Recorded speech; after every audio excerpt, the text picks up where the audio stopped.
Hello guys, welcome to my YouTube channel national exams. Guys, हमारे channel पर कनिष्ठ सहायक, data entry operator, tax collector आदि पदों के लिए क्रैश कोर्स चल रहा है। पूरा क्रैश कोर्स फ्री है, जिसमें आज छठी क्लास है। 5 क्लास पूरी हो चुकी है, जिन्हें आप हमारे चैनल पर यूके एसएससी क्रैश कोर्स नाम से प्लेलिस्ट में देख सकते हैं। प्लेलिस्ट का लिंक इस वीडियो के डिस्क्रिप्शन में भी नीचे दिया गया है, इसे भी यहाँ से देख सकते हैं। इसके अलावा हमारे चैनल पर हिंदी की क्लासेस हैं, आप वो भी देख सकते हैं। हिंदी बिल्कुल जीरो से, बेसिक से है एडवांस लेवल तक। हिंदी अभी चल रही है, कंप्लीट नहीं हो पाई है। बाकी जो इंग्लिश मीडियम वाले हैं या जिसने कभी हिंदी नहीं पढ़ी, उनके लिए बहुत उपयोगी है। इसके अलावा इसी एग्जाम की कनिष्ठ सहायक डाटा एंट्री ऑपरेटर, इसकी टेस्ट सीरीज चल रही है। ठीक है, कंप्लीट टेस्ट है इसमें 100 नंबर का एक, जिसमें 20 नंबर की हिंदी है, 40 नंबर का यूके है, उत्तराखंड है। ठीक है, 40 नंबर का जीके जीएस है। तो ये भी आप लोग देख सकते हैं। और इसके अलावा पॉलिटी की भी क्लासेस चल है वहाँ, अगर आप लोग वहाँ भी देखना चाहें तो आपको किसी बुक की जरूरत नहीं पड़ेगी। पूरा वन लाइनर क्लासेस है, 1-2 बार पढ़ोगे आपका कंप्लीट हो जाएगा। चलिए आज क्लास शुरू करते हैं। शुरू करने से पहले आपसे रिक्वेस्ट है कि आप हमारे चैनल को लाइक करें, सब्सक्राइब करें, कमेंट करें। अगर कोई सुझाव हो तो वो भी जरूर बताएं। अभी कुछ लोगों के कमेंट थे कि टेस्ट सीरीज नहीं आई। देखिए, टेस्ट सीरीज आने वाली है अभी कुछ दिन बाद। ठीक है, कंप्लीट टेस्ट आएगा। इसके अलावा कुछ के 2 कमेंट आए थे सेक्शनल टेस्ट के, जो हमने सेक्शनल टेस्ट शुरू कर रहे थे। तो सेक्शनल टेस्ट भी अभी आएंगे, थोड़ी समय की कमी है तो वो भी कंप्लीट करेंगे। चलिए शुरू करते हैं। देखिए, आज टॉपिक है पृथ्वी की गतियां, इंग्लिश में कहेंगे मोशंस ऑफ अर्थ। ठीक, मैंने पहले बोला था कि पृथ्वी की गतियां 2 प्रकार की होती हैं। जो गति को मोशन बोलते हैं, ये गति 2 प्रकार की होती है। ठीक है, एक तो होता है, बोलते हैं घूर्णन, परिभ्रमण भी बोलते हैं इसे, आगे हम करेंगे इसमें। परिभ्रमण भी बोलते हैं। दूसरा होता है परिक्रमण। परिक्रमण, ठीक, इसे वार्षिक गति भी बोलते हैं। वार्षिक गति, ईयरली। अब देखिए, परिक्रमण को बोलते हैं रिवोल्यूशन, और परिभ्रमण को या घूर्णन को बोलते हैं रोटेशन। इनके बारे में आगे हम पढ़ेंगे, मैं बताऊंगा अभी इंग्लिश मीडियम वालों के लिए। इस गति का नाम है दैनिक गति भी बोलते हैं इसे। ये होती क्या है, एक एक करके इन्हें अब हम समझेंगे। देखिए, बहुत आसान है, छोटी सी वीडियो बनेगी, आप आराम से कर लेंगे। यहाँ से काफी क्वेश्चन पूछे जाते हैं, जहां जहां से जैसे क्वेश्चन पूछे जाएंगे वो मैं आपको बता दूंगा। देखिए, इस गति के कारण पृथ्वी के होते हैं दिन रात। ये कैसे होते हैं, अभी हम आगे डायग्राम बनाएंगे। ठीक है, इस गति के कारण क्या होता है, वर्ष, जो हमारे 365 दिन का वर्ष होता है, वो इस गति के कारण होता है। सीधे सीधे आप यहां से भी आंसर दे दोगे कि दिन रात पृथ्वी की कौन सी गति के कारण होते हैं, तो आप यहां से भी बता दोगे, यहां से देखकर। चलिए आगे शुरू करते हैं एक एक करके। सबसे पहले देखते हैं घूर्णन।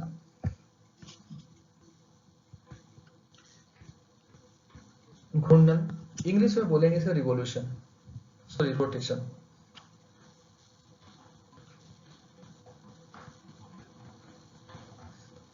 ठीक है, इंग्लिश मीडियम वालों के लिए इसके बारे में आगे थोड़ा यहाँ समझना है, डेटा आगे लिखा हुआ मिलेगा, आप वहां से नोट कर लेना।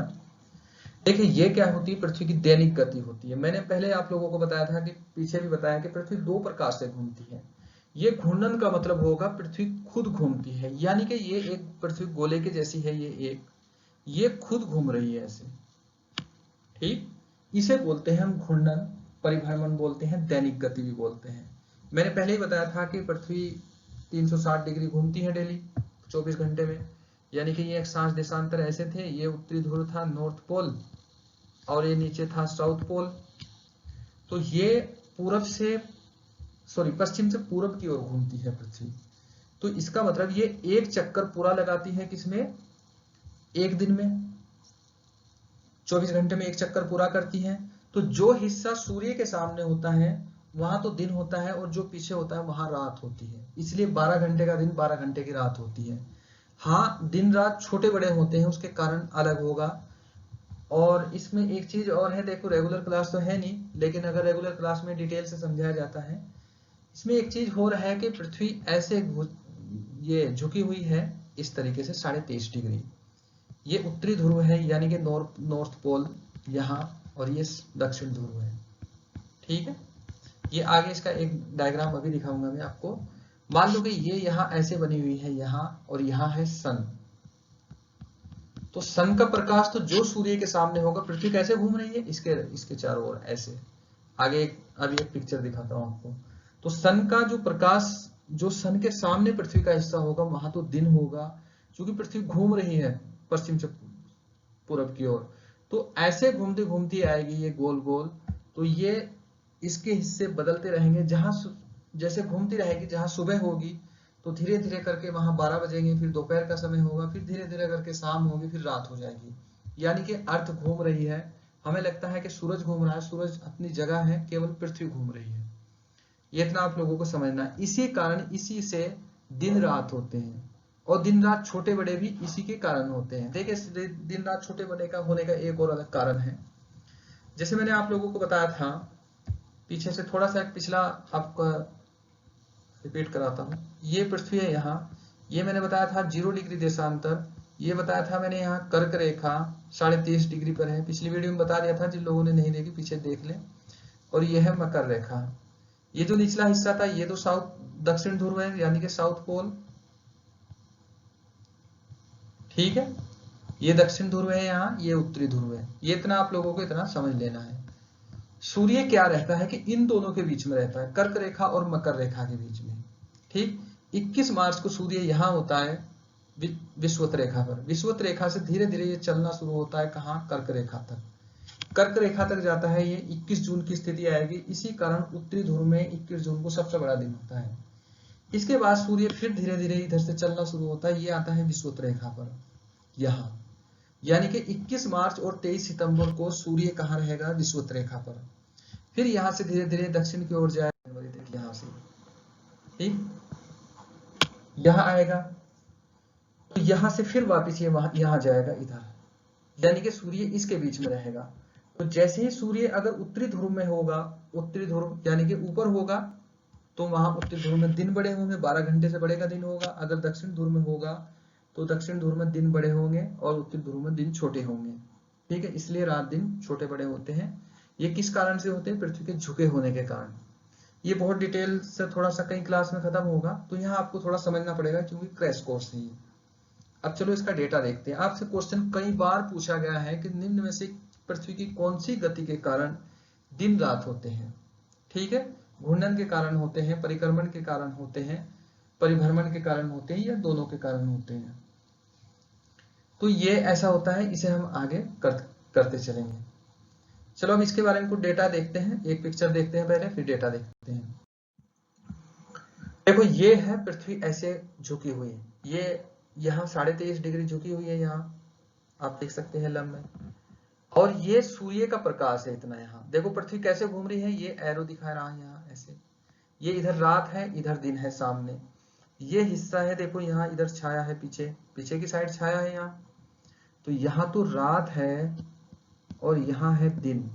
जो हिस्सा सूर्य के सामने होगा वहां रात और दिन होगा। 24 घंटे में ये फिर चक्कर एक लगा लेगी पूरा। तो जहां रात था वो सूर्य के सामने आ जाएगा, और जो दिन था वो सूर्य के पीछे चला जाएगा। यानी कि दिन की जगह रात और रात की जगह दिन हो जाएगी। ठीक, तो ये ऐसे घूमती है। तो इसी कारण रात दिन होते हैं। यही पृथ्वी की गति है। इसे पृथ्वी की दैनिक गति भी बोलते हैं, और इसे परिभ्रमण भी बोलते हैं। इसके अलावा इसे और भी बोलते हैं, रोटेशन भी बोलते हैं। ये सारी चीजें इसे बोलते हैं। तो आप लोगों को पिछला कॉन्सेप्ट समझना है और ये भी समझना है। इसके बाद आगे इसमें कुछ डेटा है वो याद रखना है आपको। ठीक, देखो यह है पहला यहाँ घूर्णन, जो हमने अभी समझा वो यहाँ लिखा हुआ है, इसे थोड़ा सा ध्यान करो। देखो, क्रैश कोर्स में आपको ऐसा थोड़ा समझना पड़ेगा। ठीक, अगर फिर भी कोई डाउट हो तो आप बिल्कुल कमेंट करें, अगली वीडियो में उसका समाधान होगा। और रेगुलर क्लास में ये ज्यादा अच्छा समझ में आता है। देखो, इस गति में पृथ्वी स्वयं घूमती है। ठीक है, यानी कि वो खुद घूम रही है पृथ्वी इसमें। और इस गति से पृथ्वी पर दिन रात होते हैं। ये 2 क्वेश्चन आए हैं। ये जितने क्वेश्चन है वो मैं बता रहा हूँ कि कैसे कैसे आंसर दोगे। पृथ्वी कौन सी गति से खुद घूमती है, घूर्णन से। दिन रात किससे होते हैं? परिभ्रमण, घूर्णन, दैनिक गति इनसे होते हैं। इसे रोटेशन बोलते हैं इंग्लिश में, ठीक है, मैंने पीछे बताया है रोटेशन।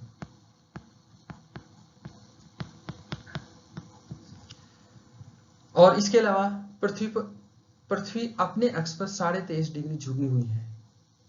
ये क्वेश्चन पूछा गया था, ध्यान रखना। होने के कारण दिन रात बड़े होते हैं। ये कारण पूछ सकता है किस कारण दिन रात बड़े होते हैं, आप आंसर दे सकते हैं। ये 21 मार्च 23 सितंबर की अवधि के बीच पृथ्वी उत्तरी गोलार्ध में, गोलार्ध मैंने आप लोगों को पहले ही दूसरी वीडियो में समझा दिया, आप वहां से समझ सकते हैं, दूसरी वीडियो में देख सकते हैं अगर नहीं समझ में आ रहा। तो इसमें सूर्य का जो प्रकाश है, ये प्रकाश है, यहाँ प्रकार हो गया, 12 घंटे से अधिक रहता है। कब से? 21 मार्च से 23 सितंबर की अवधि के बीच। मैंने बताया था 21 मार्च से ये एक मकर रेखा पर जाएगी 21 जून तक, वहां से फिर 23 सितंबर तक आएगी, तो वहां रहता है। ये पूरा का पूरा छोटा सा डेटा है, आपको याद करना है। यहाँ से पक्का आपको 1-2 क्वेश्चन मिल सकते हैं अगर इस टॉपिक से क्वेश्चन रहे तो। 12 घंटे से अधिक रहता है तथा अर्थात उत्तरी गोलार्ध में दिन बड़े होंगे। इसी प्रकार 23 सितंबर से 21 मार्च के बीच दक्षिण गोलार्ध में सूर्य का प्रकाश अधिक रहता है, अर्थात दक्षिण गोलार्ध में दिन बड़े होते हैं। ये इतना डेटा है जो आपको लिखना है, इसे नोट भी कर सकते हैं, ठीक। अब यहाँ नीचे है, पृथ्वी के 23.5 डिग्री झुके होने के कारण ध्रुवों पर 6 महीने दिन 6 महीने रात होती है। ये झुके होने के कारण होती है, देखिए डिटेल से समझेंगे आप रेगुलर क्लास में, फिलहाल इसे आप इतना रख लो।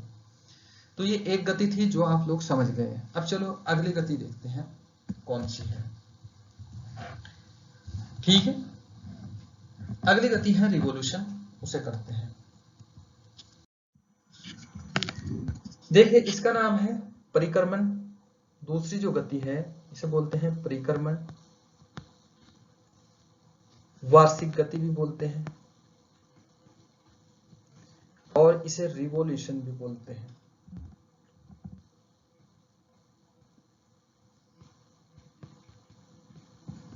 ठीक है, रिवॉल्यूशन बोलते हैं। ये क्या होती है? देखो उस गति में पृथ्वी खुद घूमती थी, लेकिन इस गति में क्या होगा कि पृथ्वी सूर्य के चारों ओर घूमेगी। ये सूर्य है, यहाँ मान लो आप लोगों ने एक ये सूर्य बना दिया और पृथ्वी कैसे घूम रही है, यहाँ मान लो ऐसे घूम रही है। तो ये पृथ्वी कैसे एक अंडाकार मार्ग में घूमती है सूर्य के चारों ओर। मान लो कि ये हिस्सा पृथ्वी के सबसे नजदीक है, यहाँ ये हिस्सा आपने मान लिया, हालांकि पिक्चर में ये हिस्सा है लेकिन ये हिस्सा है, और ये हिस्सा है यहाँ, एक यहाँ है, ये भी पृथ्वी है, यहाँ ये भी पृथ्वी है। ये सूर्य के चारों ओर एक अंडाकार मार्ग में घूमती है ना, तो पृथ्वी है यहाँ ये वाली। तो ये क्या है? सन है, सूर्य है, तो सूर्य ही लिख रहा हूं यहाँ। तो सूर्य ऐसे चक्कर लगाती है। तो जब देखो ये तो सबसे दूर है यहाँ, और ये क्या है? नजदीक है। जब पृथ्वी सूर्य के सबसे दूर होती है, ठीक है, उसे बोलते हैं उपसौर।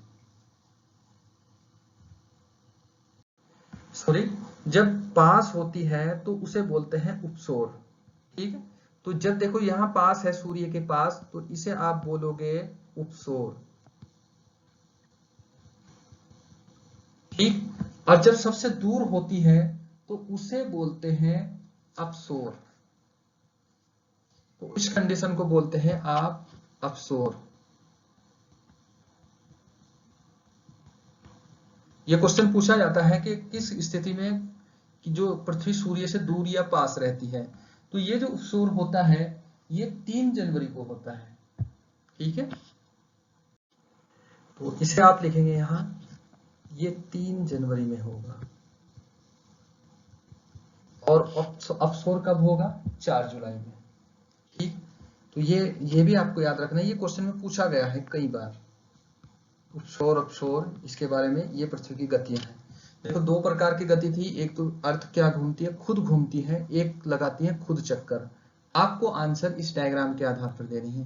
को आंसर डायग्राम से अच्छे से समझ लो, आप ठीक से क्वेश्चन कर लोगे, कोई प्रॉब्लम नहीं होगी, ठीक है। अब ये आप लोगों ने समझ लिया, यानी कि पृथ्वी जब सबसे दूर होगी, यानी कि ये हिस्सा पृथ्वी का बिल्कुल एकदम सूर्य के सामने होगा, इसी कारण यहाँ गर्मी अधिक होगी। लेकिन ये यहाँ पृथ्वी का हिस्सा पीछे होगा, तो इस कारण से आपको उत्तरी ध्रुव में कम गर्मी यानी कि सर्दी 3 जनवरी को अधिक दिखाई देती है। यहाँ सूर्य की ओर क्या होगा, दक्षिण ध्रुव का हिस्सा। तो ये आपको इतना ध्यान रखना है कि पृथ्वी सूर्य के चारों ओर चक्कर लगाती है। इसे अच्छे से समझ लेना। इसके बाद हम ग्रहण पढ़ेंगे तो ग्रहण में इसका बहुत ज्यादा यूज होगा, ठीक है। तो ये एक छोटा सा डायग्राम है जो आप लोगों को समझना है। पृथ्वी की दो प्रकार की गतियां होती हैं, परिभ्रमण और परिक्रमण, यानी कि घूर्णन और परिक्रमण। तो एक वर्ष में पूरा 365 दिन में पृथ्वी पूरा एक सूर्य का चक्कर लगाती है, तो उसे ही हम वर्ष बोलते हैं, एक वर्ष। चलो इसके बारे में कुछ डेटा देखते हैं। देखो, परिक्रमण या वार्षिक गति, अभी मैंने इसके बारे में आप लोगों को बताया था, रिवोल्यूशन, ठीक। तो इसमें देखते हैं यहाँ पृथ्वी सूर्य के चारों ओर अंडाकार मार्ग में, अंडाकार को बोलते हैं जियोड, मार्ग में एक चक्कर 365 दिन 6 घंटे में पूरा करती है। इस अंडाकार मार्ग को भूकक्षा कहते हैं। देखो 165 दिन यानी कि 365 दिन 6 घंटे में पूरा करेंगे। अब ऐसे तो 365 दिन हो रहे हैं, लेकिन 6-6 घंटे जैसे ही आप करोगे तो 4 वर्ष बाद ये क्या होगा, 24 घंटे हो जाएंगे, यानी कि एक दिन बढ़ जाएगा, यानी कि एक दिन बढ़ जाएगा। तो उस वर्ष क्या होगा, 366 दिन का वर्ष होगा। इसे लीप वर्ष कहेंगे हम। और ये लीप वर्ष में फरवरी जो होगी वो 29 दिन की होगी। वैसे नॉर्मली फरवरी कितनी, 28 दिन की, इसमें होगी क्या, 29 दिन। फरवरी 29 दिन की होगी, इतना आपको ध्यान रखना है। बाकी ये थोड़ा सा है जो आपको याद रखना है। यहाँ देखो उपसौर के बारे में, जब पृथ्वी सूर्य के सबसे नजदीक हो उस स्थिति को उपसौर बोलते हैं। और अपसौर क्या है, जब पृथ्वी सूर्य के सबसे नजदीक हो। जब अपसौर में क्या होगा, सबसे नजदीक नहीं, सबसे दूर हो, ठीक है, ये गलत होगा यहाँ। उस स्थिति को अपसौर बोलते हैं। ये इतना आप लोग समझ ही गए किसे कहते हैं। तो ये सब आप लोगों को इतना ध्यान रखना। देखिए वनडे है, ग्रुप सी है, तो बहुत ज्यादा आप लोगों को डेटा पढ़ने की जरूरत नहीं है। और क्रैश कोर्स में ऐसे ही चलता है, मैंने पहले ही बोला था कि इसमें शॉर्ट करते हैं हम, करते बहुत कुछ है लेकिन शॉर्ट करते हैं। जो लोग नए हैं ये पूरा टॉपिक पढ़कर, कहीं भी जो भी बुक पढ़ रहे हो वहां से टॉपिक पढ़ ले। और अगर कुछ हमारी जो क्लासेस हैं जूम ऐप पर, वहां से अगर उसके बारे में जानकारी लेना चाहते हैं तो आप कमेंट करना या हमारा कॉन्टैक्ट नंबर है, इस पर कॉल कर सकते हैं। तो चलिए गाइस, थैंक्स फॉर वॉचिंग। आप लोगों ने देखा, अच्छा लगा। इसके अलावा आप लोगों का रेस्पॉन्स बहुत अच्छा है, आप लोग पसंद कर रहे हैं इसे। और इसके अलावा अगर आप लोगों को कुछ भी पूछना है तो आप बिल्कुल निश्चिंत होकर कमेंट करें। और दूसरा सब्जेक्ट अभी शुरू हो जाएगा, कोई एक सब्जेक्ट शुरू करेंगे। एग्जाम से पहले आपका कंप्लीट कोर्स कराएंगे। इसके बाद जैसे समय निकलेगा आपको उत्तराखंड और हिंदी शुरू करेंगे। आपके उत्तराखंड का वही अच्छे जो पॉइंट्स होंगे या फिर अच्छा डेटा होगा वही आप लोगों को बताया जाएगा। चलिए, थैंक यू, मिलते हैं नेक्स्ट वीडियो में।